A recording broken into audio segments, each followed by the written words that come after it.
What is the connection between giving circles and sustainable or recurring giving? All we need to do is look at the data to see the opportunity. Just 2% of new donations to nonprofits are set up to be recurring donations. At the Giving Circles on the Grapevine platform, more than 50% of new donations are set up to recur. And it goes up to 80 from Yes. versus 2% for the general population.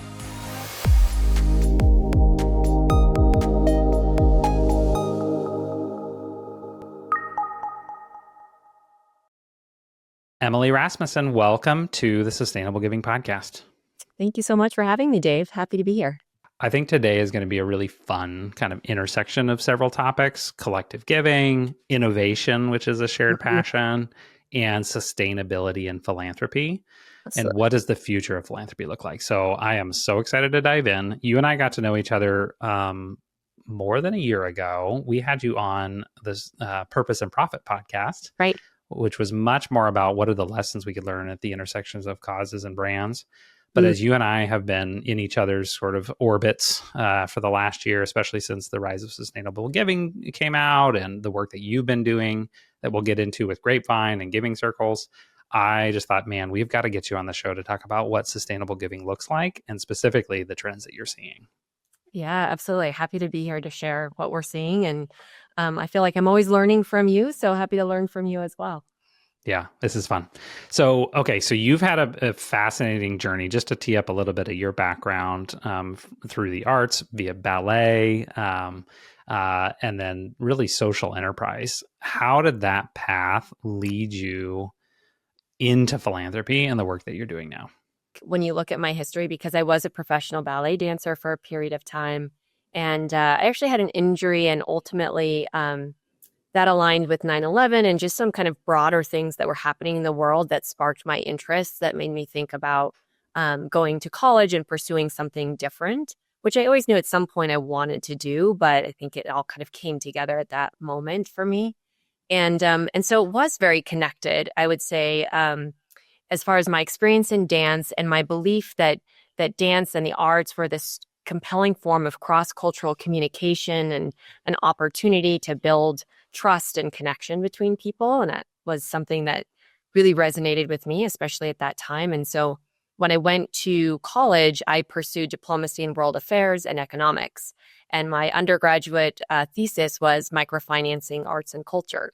So I've always kind of been interested in these ways of like bringing the arts world, and that's my passion area, focusing on that, but also rethinking how it gets funded, how it gets supported, what are different business models, if you will, that can make this kind of work thrive. And I think for me, as I've continued exploring these different models in the social impact space and microfinance space, my interest in social impact organizations has just expanded from arts organizations to nonprofits more broadly, social enterprises, et cetera. So that's kind of the high level on the path on how they came together for me.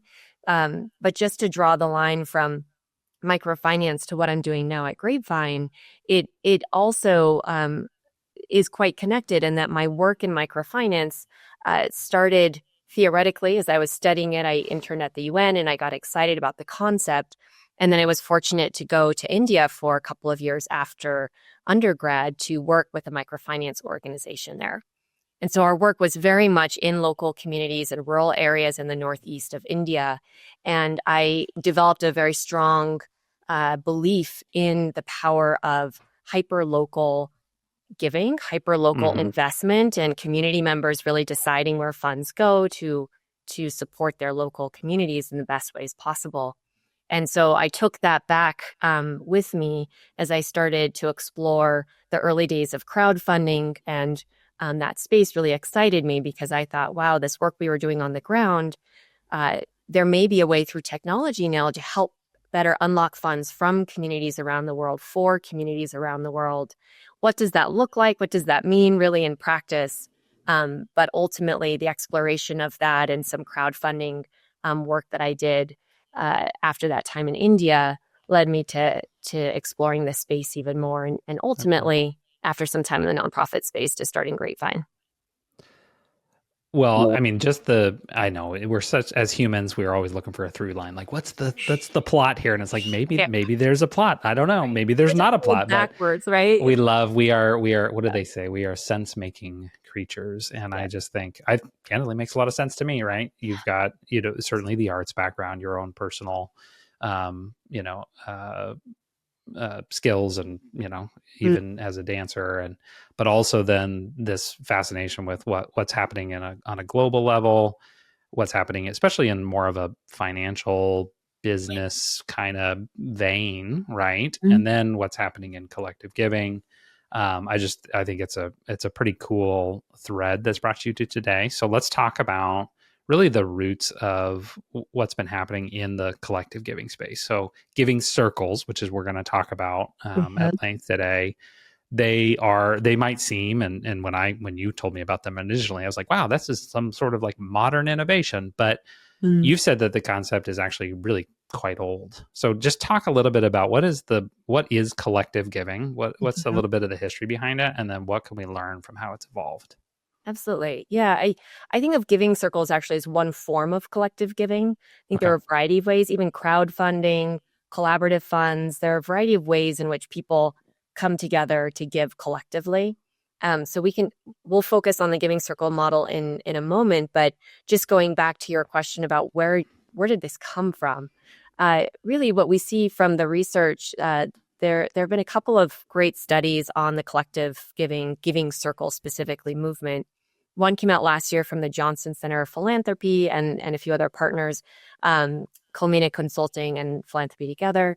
And then another one came out about 5 or 6 years prior to that from the Lilly School of Philanthropy.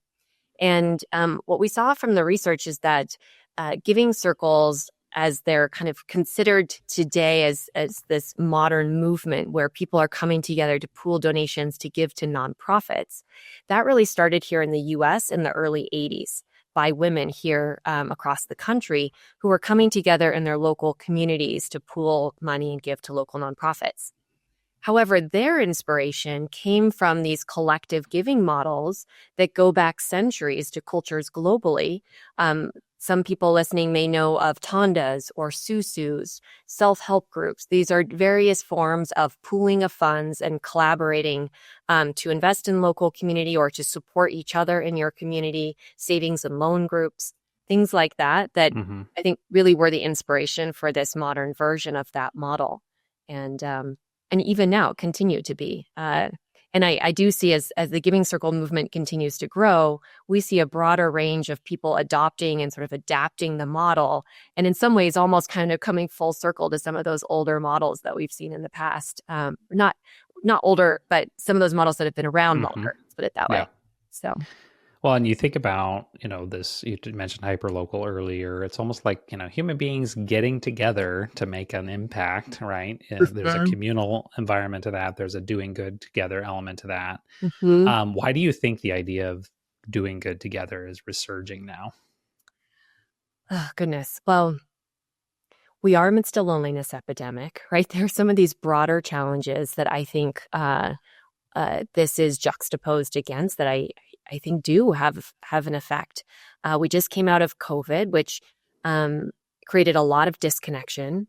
The rise of technology has created a lot of disconnection in our community, and so there are just a lot of things that have been happening that have created a disconnect between people and a polarization in some cases, and that are just challenges to people being able to connect in a meaningful way.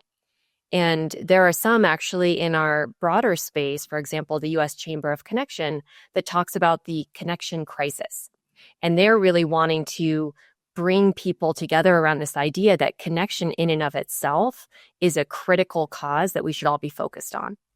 The happy hour you have to raise money for your nonprofit that is, I don't know, focused on early childhood education, the actual connection of bringing those people together could, in and of itself, be part of the overall impact that you're talking about in your work. And the reason that they're advocating for that is because when you look at the research around disconnection and how it literally affects our health and well-being as individuals and as a society, it really is.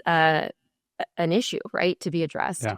So I think against all of that, what we're seeing is amidst all of that, we're also seeing a lack of trust, right? So the less connected you are, the less trust you have in others and in organizations. Trust in the nonprofit sector has been in decline for quite a while, and it's a challenge for all of us in this space to think about. And so we've been seeing, aligned with that, a decrease in donations. And I shouldn't say in the value of donations. We're continuing to see that increase, as you know, but right, the number of households participating and giving, people are opting out of participating. And there's some theories around that, whether it's the declining trust, whether it's the professionalization of fundraising, like we've talked about, that's led to some of the declining trust and just sort of need to participate in people's minds. But whatever the case may be, those are some of the challenges. And amidst that, what we're seeing is giving circles are a bright spot. The 5 years prior to that study moved more than $3 billion to nonprofits. And these are everyday donors. These are people giving $100, $500, $1,000 at a time. But collectively, they're moving significant funds to nonprofits. Okay. Well, actually, this is a perfect segue because for those that are not familiar, we've talked about the idea of collective giving. I think you painted a good picture there. What exactly is a giving circle? Yeah. And what does that make them different? How does that make them different from either a donor group or, other things? Absolutely. So a giving circle is a group of people that come together to pool their resources to make a larger collective impact. And most specifically, they pool their donations in order to give a larger collective grant to a nonprofit. So very specific example, the most popular model of giving circle we know of, because there are many variations on this theme, but the most popular one is 100 people come together. Everyone pitches in $100. So now they have a $10,000 check to give away. Members of the group in this particular model can nominate nonprofits for the group to consider. And ultimately, 3 are presented to the community, and then there's a vote. Whichever organization gets the most votes gets that $10,000 check, and then they do it all again 3 months later. Okay. So in this model, each member is roughly donating the cost of one lunch per month, but as a whole, they're moving about $40,000 per year to 4 different giving circles, often in their local community, or in some cases, they might be geographically agnostic, but focused on a particular cause or identity group. Those are also quite common. Yeah, I love that. Well, and as you and I were messaging, by the way, I had a colleague in the industry that I met and actually not in the industry. I shouldn't say that. This is somebody that's outside of the nonprofit sector. And she was like, yeah, I joined this group, 100 women for, I want to say Lexington or something like that. And it was like just a profound moment for her because she had not, I wouldn't say had participated in sort of the typical types of philanthropy, I give to such and such an arts institution or education or, relief and development or whatever. But this idea that there was this community of people, in this case, this community of women in this region who was banding together to support specific types of causes was just so exciting and transformational for her. Yeah. And that's what we see. We have asked tens of thousands of people who have joined giving circles on Grapevine, why did you join this group? The most common response is to connect with other like-minded people. That's the first thing. The second thing, a close second, but the second thing is to amplify my impact, right? To make a bigger impact in collaboration. And then the third thing is to be able to have some influence with other donors, because some people come to this with existing knowledge about causes and issues, organizations that they want to share, that they want to amplify. But the number one is connection. And, I think that kind of comes back around to why now and that whole connection piece being so compelling here. We talk about, just to kind of frame this against the broader backdrop of collective giving, I sometimes talk about the 4 C's of giving circles, because I'm often asked the question, how is this different from crowdfunding? And so I've kind of boiled it down to 4 main things as I see them. But the first is community, right? So it's not a transactional experience. It really is about joining a community and getting to connect with the others in that community in a meaningful way, as well as often getting to connect with your community more deeply, right? These organizations and the work that's happening. The second C is collective resources. So yes, you're pooling your dollars. That is very much aligned with traditional kind of crowdfunding models we all know of. But you're also often pooling your knowledge, your networks, your experience, because that third C is collaboration. Most of these groups enable the members to collaborate in some way. They can nominate nonprofits. They can vote on nonprofits. They might help decide which focus area for the next grant, even if they're not deciding which organization. So there's typically a collaborative element. And also, there's often an opportunity to lean in and do more beyond the dollars, to volunteer, to advocate, et cetera. And then the final C is continuation, because most of these groups are recurring grant-making groups, more like a foundation, grant-making on a quarterly or annual, semi-annual basis, not just that one-time campaign. So I just like to highlight that because I think that really helps distill how it is different in this space, and also how it can, because of that like grassroots community-based model, enables much more of what we call the 5 T's of philanthropy, to be fully manifest, which is the first T is treasure, right? So you're going to donate. That's key. That's super important. But there's also time, talent, testimony, and ties. And some now are adding a couple of others, trust and transparency. So I think we'll continue to see the T's expand, but it just kind of really enables those additional ways of giving and generosity beyond the dollars alone. Oh, so many good things. Well, I want to dive into a couple of these. By the way, treasure, time, talent. Testimony. Testimony, yeah. Okay. And tie, and then ties, like connections. Yeah, exactly. Mm-hmm. Yeah, I've thought of that often. Like people talk about generosity, and time, talent, treasure is not is a common phrase, especially in certain circles. And yet that idea of like your connections, like you can be totally generous. Like you have been generous with me. Hopefully I've been generous with you. Hey, come to that conference in DC. Let's hang out. Like I want to connect you to some people. Right. And so that is as much candidly, I think an example of generosity as is, giving a check to a 501c3 nonprofit. Right. Absolutely. Yep. Infrastructure. What is that saying? Holly Lee from the Giving Circle movement. She's on a book tour right now for her book, The Big We, and she talks about relationships as infrastructure. I think it's a really great way to think about them. Just how key those relationships are as you're building the infrastructure of your organization. That's infrastructure. Yeah. No, that's a great point. Okay, so we could go a lot of different directions, but if I'm channeling some of our listeners right now, there's 2 questions that they're asking. Okay. Number 1, what the heck does this have to do with recurring sustainable giving? Mm-hmm. So we're going to go there first. And then number 2, if I'm a nonprofit leader, gee, that's so cool that people are getting together in communities and like raising money and then voting on which charity they want to give to. How can I tap into that? Yeah. So let's start with, what are the connective tissue? What is the connection between giving circles and sustainable or recurring giving?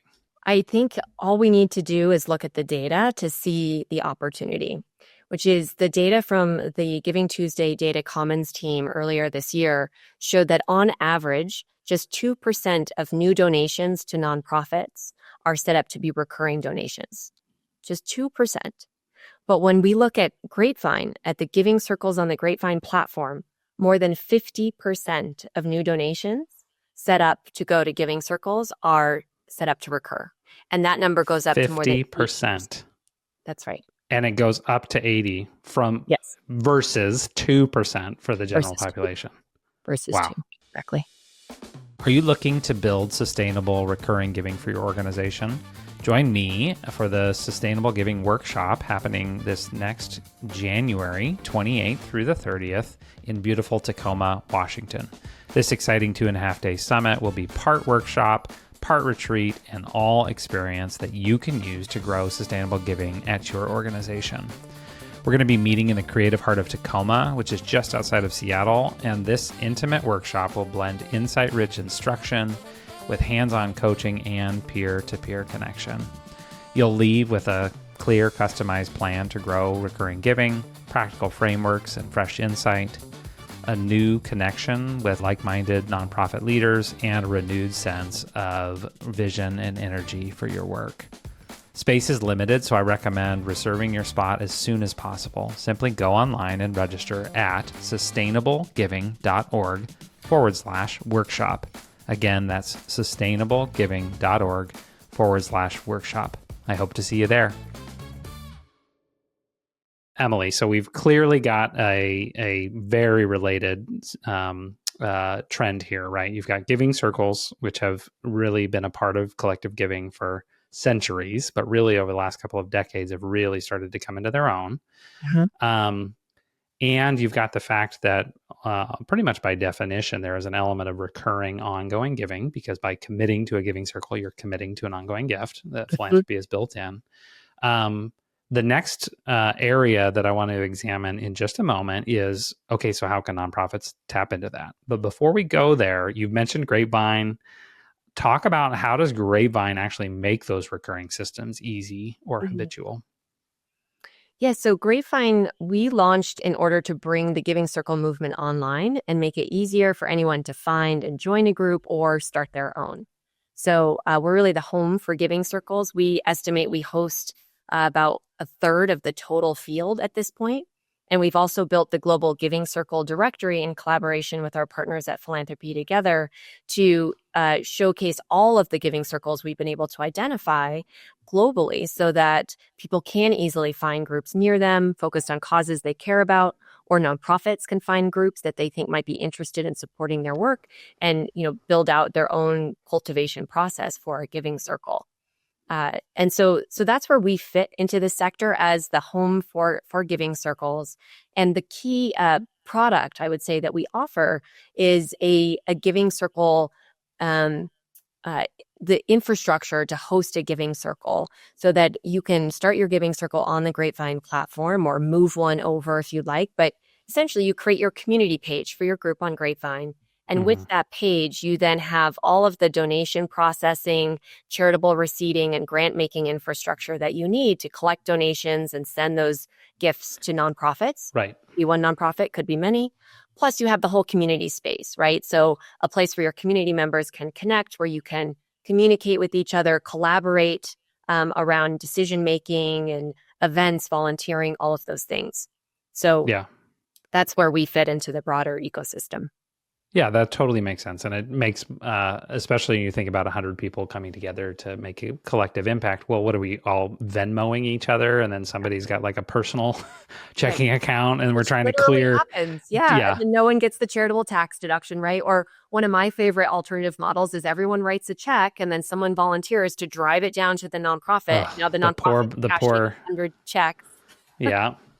And just the bookkeeping just makes me, oh my gosh, that's no fun. So, okay, so you provide the infrastructure, obviously the community aspect, people can find it, but also the findability. And I feel like whenever there's again, I shouldn't call this new, but it's new on a lot of people's radar trend like this. A lot of times the infrastructure is just unclear. Like, how do I find one of those? Like, that sounds super cool. Like, I'm still looking, Emily, for the Poulsbo, Washington, giving circle. Maybe I need to start it, but it's like the findability of these is so important, I think, because people, just the concept is pretty exciting, but also like, how do you become aware of it? Right. Absolutely. Yeah. And we've seen that, in our work where people would say, oh, I've heard of giving circles for years, but it was always this kind of mysterious thing. Who are these? It's just like a secret club in our community, exactly, who are giving money away. How do I find them? Why, how do I get involved? And so we've really tried to just make that more transparent. Now you can search for giving circles across all different types of criteria to find ones near you and focused on things you care about. Yeah. Okay. So now let's bridge over to how nonprofit leaders can tap into this movement. So again, if I'm a nonprofit leader and I'm listening to this, I'm thinking, well, that's cool. There's this kind of community-driven, sort of donor-driven, groups of donors that are getting together, of individuals that are getting together and choosing to give to charity. Yep. Obviously, I might get one. I might get a gift from one of those, either by happenstance or because I have a relationship.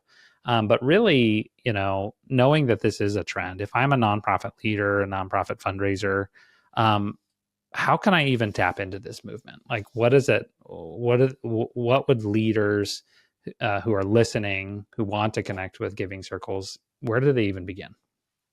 So I think of two primary channels. The first one is I'm a nonprofit leader and I want to find out how I can unlock some of these funds from these existing giving circles. For that, I recommend you go to the Global Giving Circle directory.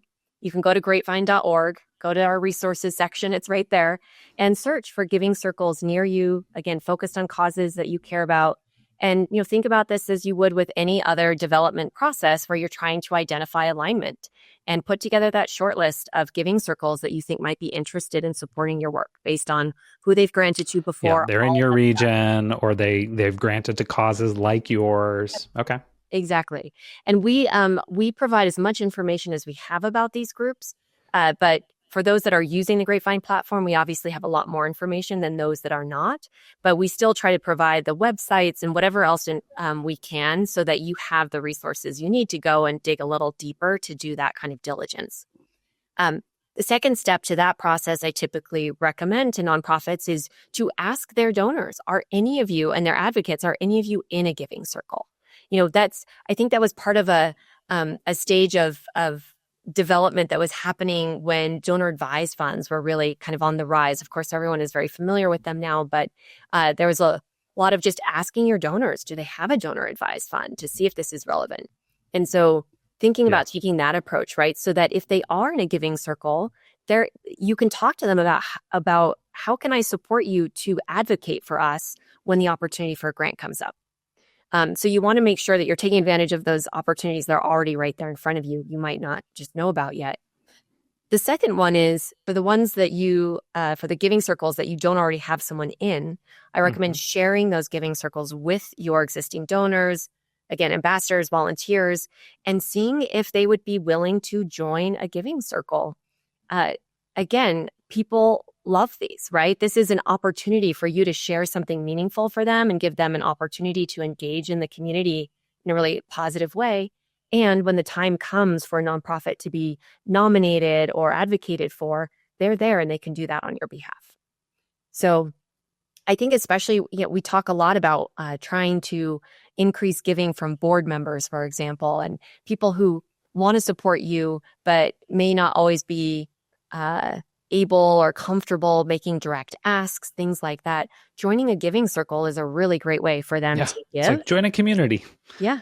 Like the more, I can totally see that. A board member who's like, I don't know about asking, but I'm a part of the Rotary Club in the local whatever. I'd love to join that. And absolutely, maybe it's some community, maybe it's some networking, but also the philanthropy aspect of introducing people to the cause you're passionate about. Right. Exactly right.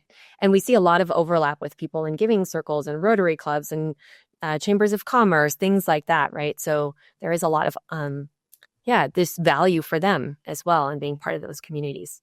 So I was going step. to say, are there nonprofits that have actually then created their own giving circles? Okay. Yes. And some people in our sector, I think there's still some nascent language, kind of burgeoning around what do we call that? How is that different from a traditional grassroots giving circle where they're giving to many nonprofits? Because it is different. Now we're talking about a giving circle creating essentially a donor community, right? Where all the money goes to that nonprofit. I will say as an aside, one thing that I'm very excited about is sometimes we do see nonprofits banding together to create a giving circle around their broader cause that they're all working on. And then they share the money that they raise. Oh, so like a more of a cause focused giving circle. Okay. But still started and run by the nonprofits who are the beneficiaries at the end of the day. But I think that's a very kind of cool community collaborative model. And I do think we'll continue to see more of that. But in this other version where a nonprofit creates their own community, you can think about it like you're creating your monthly donor program, right? Or your annual giving program. Whatever the cadence is that's right for you, you can set up a giving circle community around that same cadence, that same expectation that you're giving $20 a month or $100 a year or whatever it is, but use this concept of bringing everyone together in a community. I think often nonprofits talk about their donors as our community. Our community supports us to do these things, but a list of donors is not really a community, right? That's a list. To build community, you need back and forth. You need exchange. Sending an email blast to a list is not building community necessarily, but giving people a place to exchange and connect with you, share feedback with you, of course, and also with each other is where we see that real community building coming in. So all that to say, Dave, it's really thinking about how can we as a nonprofit leverage this community-based model to maybe to be the framework maybe for our recurring donor program instead of a more traditional model, or to maybe to be a framework to rejuvenate our junior board members, or to engage those donors that we've had a hard time connecting with. But actually a community-based approach could be the strongest way, especially when you're talking about women. As we've talked about, this movement was founded by women. Even now we see about 80% of Giving Circle members are women, and or next-gen donors.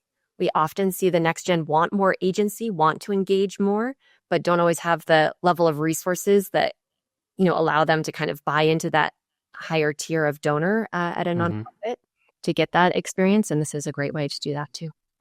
This is great. Well, and so just to accentuate some things you said, number one, and I like the term grassroots, so I'm going to pick up on it. The grassroots giving community, that is it's the 100, women in Lexington or whatever, where it's grassroots, people are joining it. And that's awesome. And that is really the foundation of Giving Circles from what you've described. There's also this interesting kind of middle ground of like a more cause oriented, like, hey, we're about, environmental causes, or, there may be other types of causes where maybe multiple charities are sort of the beneficiary of the Giving Circle. And it's about this particular cause issue. Right. And then the third is this idea of a giving circle around a specific cause. And I do think what you're describing really is one of the few ways to create actual donor community. As much as we love to talk about community, to your point, sending in emails, like having a Facebook page is not a community. It can help enable, community. And so I think of just even a local nonprofit that I serve with, Emily. It's a education focused nonprofit, and we're having a reception event tomorrow, right? And it's a bunch of people, and it's not quite. I wouldn't call it like one of those local community service organizations like a Rotary Club or what have you. Yeah. But it is people of different walks of life, but that have this shared passion for what's happening with education in our community. And so I'm like, that would be a perfect giving circle, I think, from what you're describing, because it's people that do have a shared interest in a topic, but it's like this person's in real estate and this person's in business and this person's in whatever. Like there's different, there's not a lot of other reasons to necessarily connect over community. And yet these are wonderful people, beautiful people. And the idea of a giving circle could be a way to actually catalyze some really awesome community. And oh, by the way, we have this shared passion for this particular cause, which supports this particular nonprofit. Absolutely. Yeah. And when you think of them, that community, now they're already connecting, right? So you're kind of leaning into that and giving them another way to connect more deeply, which there's some great research around what it means to build connection and a sense of belonging. And one of the things from that study last year that came out is 91% of people of Giving Circle members surveyed said that it increased their sense of belonging to community. And so we see this within Giving Circles. And what I've seen with some of the broader research is that to build that sense of belonging, you need to bring people together, just like you just described, of course. But bringing people together and bringing people together across differences, as you just described, is key to building that sense of belonging. But there's a third piece, which is giving them something positive or giving them something to do together. It's like just bringing us together isn't quite enough, but if you can actually accomplish something together, that's where you get that real sense of belonging. And, and maybe if they're all coming together just around that shared interest in a specific nonprofit, and I shouldn't say just, but around that interest in a specific nonprofit, that's very compelling, right? And if you think about other ways to give groups something really positive to do together, that idea of pooling our money. So now we're doing this together. We're not just each donating individually to the nonprofit, but this is part of a collective gift. And we might now be able to help decide where that money goes within the organization, because the organization is telling us different programs that they're working on, and we can learn more about it and decide collectively what resonates the most with Interesting. I hadn't us. thought about that. Yeah, Yeah, there is still some donor, there is still donor agency in that, you know? absolutely. And just to be clear, not all nonprofit giving circles that we see do that. Right. But a lot of them do think about how can we give those donors some agency, whether it's in that way, directing the gift as a group, or some other form of organizing volunteer events or something for those people who do want to step up and do even more. That's a So good. powerful way to do it. Mhm. So good. Well, Emily, this is so helpful. We need to continue this conversation. I want to wrap up in just a minute, but I do have a question. It's a little left field, and so there's maybe nothing here, but I wonder sometimes. So I've been thinking a lot if about or I would say I'm thinking more about what's happening in workplace giving, Mhm. employee giving programs, and I've just been wondering, like, is there something in common with giving circles and workplace giving or employee giving programs? Is there a there, or is that just two independent trends in philanthropy? There's absolutely a there, and we're very excited about it. I would say it's a more nascent part of the giving circle um, field, but what we've seen, actually, our initial engagement here started because a few giving circle members reached out to us, and it turned out they were in giving circles on Grapevine, and they were also CSR leaders at this company or that company, and they had this idea, like, what would it look like to bring the giving circle model into the workplace? And just to be clear, some companies have done this. There is some history of this we've seen with, for example, Toyota and some other companies. Google has explored this a little bit. But we are seeing a more of a renewed interest, at least our experience, with our work. We're engaging companies more around this. And I think some of the same trends we talked about earlier that are helping to drive some of the broader adoption of this giving circle model around connection and belonging and loneliness are also present in the workplace, and people are looking to try and connect and build that community and connection within the workplace. Yeah.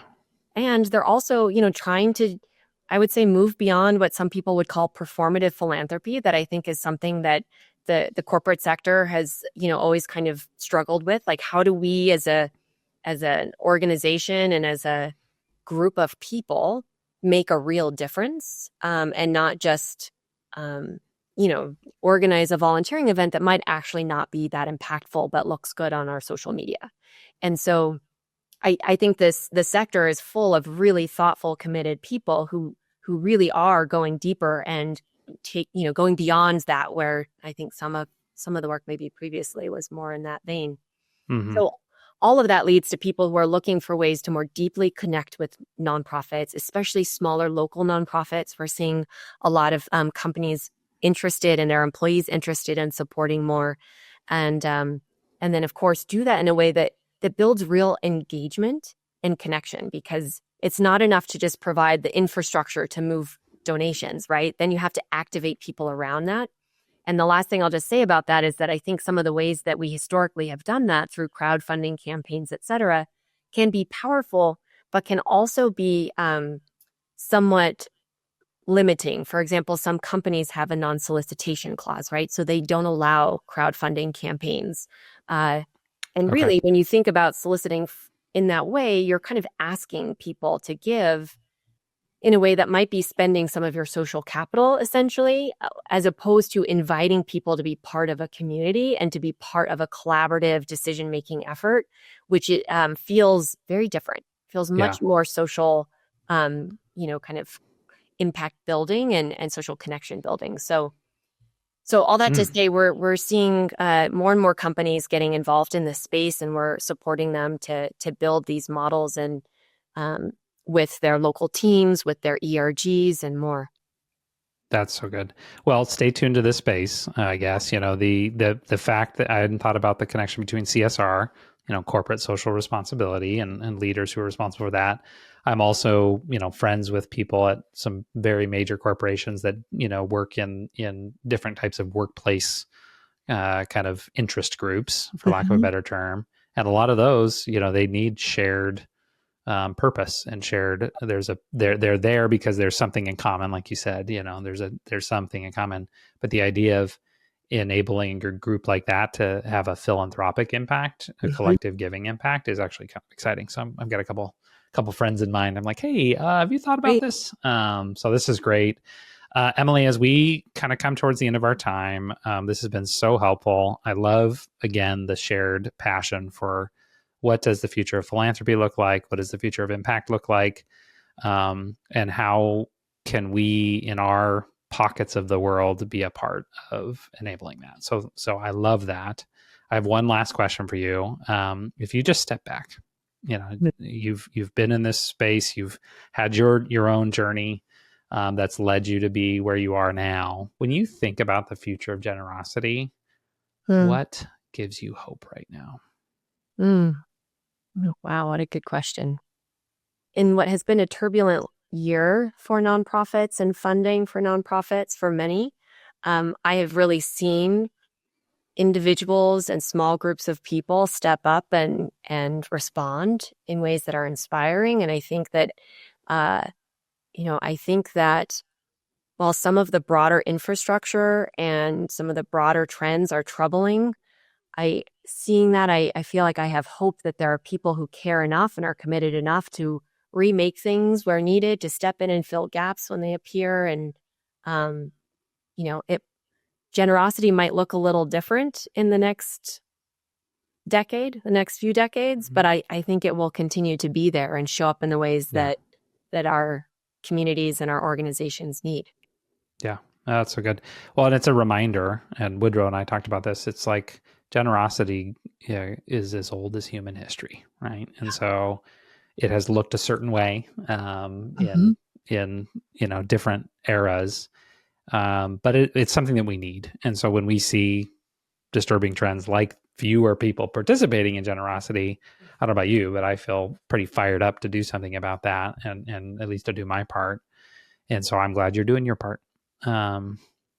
Emily, where can people, if they're looking for Grapevine or just, with this giving circle, where can they go? Grapevine.org. Go there and we have, check us out. We have lots of resources there specifically for nonprofits, for companies, for individuals. And like I mentioned earlier, we have the Global Giving Circle directory there to search and find groups you might want to join or, work to unlock funding from in the future. And we also are just really focused on building a community of practice at Grapevine. So you'll find lots of great resources and leader workshops and peer learning groups and things like that. So there's a lot to discover there that will support you in your journey, whatever channel and path that looks like. I love that. Well, and for listeners, if you we'll put all these links in the show notes. If you're looking for more information on this or even just how to grow sustainable giving, make sure you go to sustainablegiving.org. A few more syllables, but pretty easy to spell. And then also for listeners, if you're interested, we do have a workshop coming up in January 2026. So if you want to hit the ground running with recurring giving programs, we're going to spend 2.5 days out here in Seattle. It's so fun. I love getting people together, and so we've still got room in that workshop. So if that's interesting to you, you can find information at sustainablegiving.org/workshop. And Emily, thank you for being on the show, and thanks for just your investment in this sector.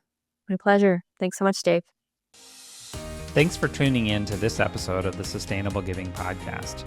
I hope you found the information helpful and that you're able to walk away with insights that you can use to start building a steady stream of recurring revenue for your organization.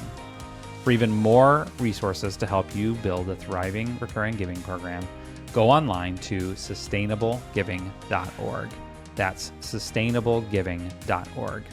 And lastly, if a leader comes to mind that you think would benefit from this episode, would you do me a favor? Would you share this episode with them? Just that little act could be the difference they need to start growing sustainable recurring giving for their own organization. Until next time, thanks for joining us.